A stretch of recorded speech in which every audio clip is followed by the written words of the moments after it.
First, the negative evidence against Darwinian evolution convinced me that purely naturalistic processes cannot reasonably account for the creation and the development and the diversity of life. For example, you remember that origin of life experiment that Stanley Miller conducted back in 1953 that I told you about, the experiment that helped lead me into atheism. Well, now that experiment has been completely discredited by scientists.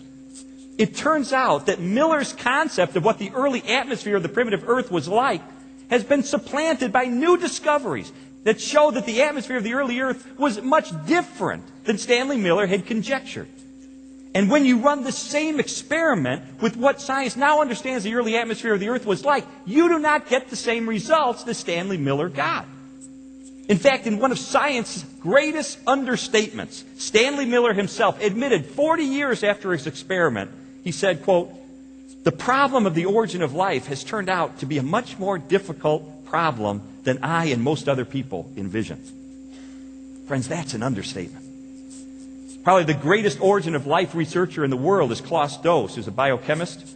This is what he said. He was much more blunt. He said, look, at present, all discussions on principal theories and experiments in the field either end up in stalemate or in a confession of ignorance. The truth is that all naturalistic theories have utterly failed to explain how non-living chemicals could somehow have assembled themselves into the first living cell. There just aren't hurdles that need to be overcome in terms of understanding how this might have happened. There are insurmountable barriers involving origin of biological information that aren't going to be resolved by more research.